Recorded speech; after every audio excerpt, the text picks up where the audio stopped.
Bismillahirrahmanirrahim.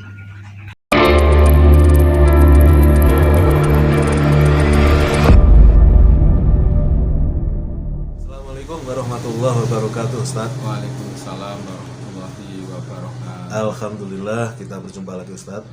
Kita lanjutkan obrolan kita yang bermanfaat bagi umat. Kali ini yang kita angkat tentang istilah atau terminologi istidraj. Bagi yang paham mungkin nggak ada masalah tahu gitu, tapi banyak saya kira umat yang nggak tahu. Karena misalnya itu orang tuh nggak pernah sholat tapi kok sukses, itu nggak pernah berbuat baik, pokoknya nggak taat lah sama agama, tapi kok karirnya melesat, rumahnya mewah, secara dunia dia jadi orang yang terhormat karena hartanya segala macam itu.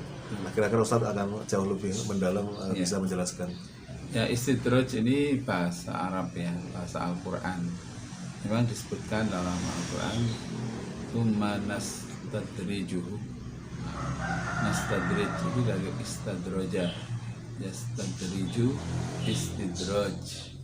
Jadi istidraj itu kalau orang Jawa menyebutnya dilulu. Jadi dibiarkan ya menikmati kesenangan, tapi kemudian nanti akan kami azab mereka. Jadi kepada siapa ini istidraj ini? Kepada orang-orang yang kafir, yang sudah diberi peringatan tetapi mereka tidak mau mendengar, bahkan mereka menantang. Beberapa kaum terdahulu itu bahkan menantang azab. Mana azab? Buktikan kalau engkau telah benar, mana azabnya? Seperti itu. Orang-orang itu sepertinya dia berhasil tuh, sukses ya, penguasa, jadi apalah hartanya berlimpah, tapi sebenarnya Allah itu sedang mengistidraj mereka. Sebagian dari kaum yang durhaka itu dibinasakan, sebagian dibiarkan sampai pada saatnya Allah membinasakan. Tapi untuk kaumnya Nabi Muhammad SAW, karena sudah tidak ada nabi lagi sesudah beliau, maka itu diistidrajkan. Jadi ditunda hukumannya atau ditunda azabnya. Ada memang yang kemudian diazab. Ya, kalau dia adalah orang Islam yang mungkin durhaka, lalu Allah menurunkan azab berupa penyakit dan lain sebagainya, sehingga kemudian dia sadar dan ingat kembali kesalahannya, karena dia bertobat. Tapi ada juga yang sudah diingatkan tapi kemudian tidak bertobat, kembali lagi. Ketika dihilangkan azabnya, kembali lagi durhaka kepadanya, lalu Allah membiarkannya. Dan ini kemudian disebut dengan istidraj. Jadi jangan merasa kalau orang itu lancar-lancar saja, sukses-sukses saja, tidak ada halangan. Itu belum tentu karena dia bersyukur lalu Allah tambah nikmatnya. Boleh jadi dia gugur, tapi Allah sedang istidraj kepadanya. Namun bila mindari. Adapun orang-orang kafir, ya memang orang kafir itu ya sudah diingatkan tidak mau beriman, ya memang kemudian mereka kalau disebut istidraj ya istidrajkan. Ya, tetapi kalau mereka kemudian menggunakan akal sehatnya, insya Allah akan menemukan kebenaran dalam Islam. Betapa banyaknya orang-orang yang dahulu non-muslim lalu berpikir membaca kitab mereka yang ternyata banyak masalah, banyak kontradiksi, banyak kesalahan, lalu kemudian membaca kitab suci Al-Quran, apalagi yang terkait dengan teologi ya, dengan ketuhanan seperti surah Al-Ikhlas, lalu mereka masuk Islam. Masuk Islam itu karena akalnya digunakan. Adapun mereka yang di istidraj ini adalah orang-orang yang sudah tidak lagi menggunakan akal sehatnya. Mereka memenuhi hawa nafsunya, hanya menuruti keinginannya, dan kemudian mereka bangga, sombong, seolah-olah Allah bersama mereka, kan? Padahal sebenarnya Allah sedang mengistidraj mereka. Nah, saya termasuk orang yang tidak sependapat dengan ucapan begini. Ini sekarang misalnya ya, penguasa ini kan Allah memang menghendaki dia yang berkuasa. Saya tidak suka, karena Allah itu menghendaki kebaikan, bukan keburukan. Maka mereka yang mendapatkan kekuasaan atau jabatan dengan jalan yang buruk, dengan jalan yang keliru atau tidak sesuai dengan tuntunan, itu bukan orang yang dikehendaki oleh Allah sebenarnya, tetapi orang yang diberi kebebasan, diberi izin. Setiap orang mau kafir mau iman itu semua mendapatkan, silahkan gitu. Paman apa itu, siapa yang beriman silahkan, paman sya'a fal yu'min paman sya'a fal yakfur. Siapa yang menghendaki mau beriman silahkan, jadi orang yang bersyukur. Siapa yang menghendaki kufur ya silahkan, begitu kan. Nah, jadi kalau ada yang mengatakan ini pemimpin kita ini kan memang yang dikehendaki oleh Allah, saya nggak setuju.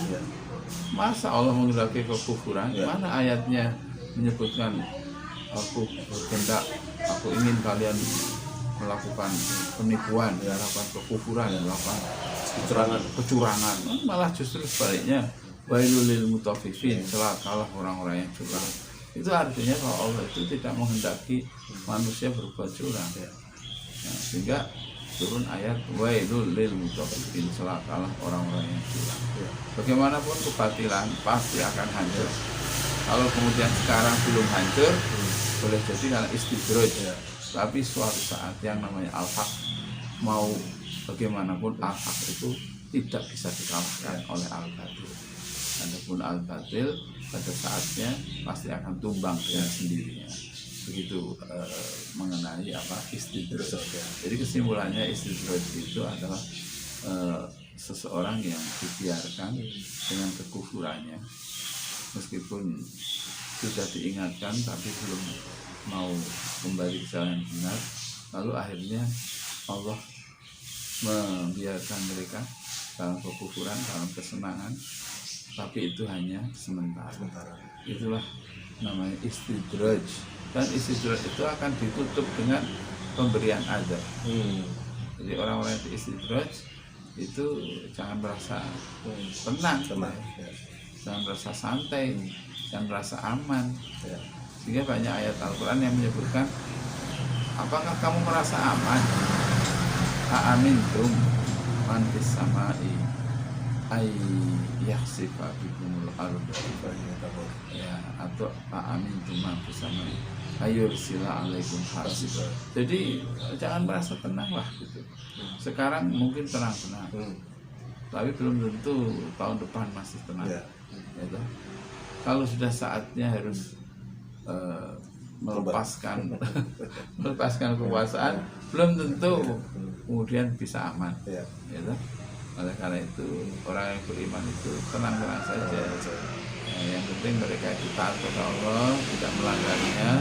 Insya Allah dalam kondisi apapun mereka bukan termasuk yang diistidraj oleh Allah SWT.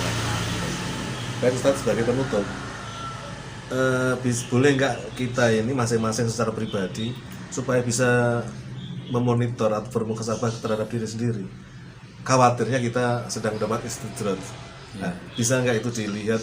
Bisa. Fenomena yang menunjukkan bahwa kita terkena itu. Bisa. Kalau kita dengan diberikan kenikmatan, semakin bersyukur, semakin dekat dengan Allah dengan ibadah kita, jamaah sholatnya semakin rajin, baca Qur'annya, sedekahnya, maka itu pasti bukan istidraj. Meskipun harta berlimpah, ya. Tetapi harta yang berlimpah itu tidak membuat kita sombong, justru menambah kesyukuran kita kepada Allah. Maka ada dalam hadis, bolehnya iri hati kepada dua orang. Yang pertama, orang yang diberi ilmu Al-Quran, lalu dia membacanya, mengamalkannya malam dan siang. Itulah kita boleh iri pada orang yang berilmu. Dan kepada orang yang diberi harta, lalu dia menggunakan harta itu untuk bersedekah malam siang, jalan Allah lah ya. jalan Allah, maka boleh kita iri kepada mereka. Jadi orang-orang yang diberi ilmu semakin pandai, semakin wawasannya semakin luas, atau yang diberi harta semakin banyak hartanya, lalu digunakan fisabilillah, itulah tandanya dia tidak termasuk yang istidraj. Keberkahannya ada pada dia. Betul. Baik Ustadz, terima kasih atas penjelasannya. Mudah-mudahan membuat pencerahan bagi umat. Terima kasih. Assalamualaikum warahmatullahi wabarakatuh. Waalaikumsalam warahmatullahi wabarakatuh.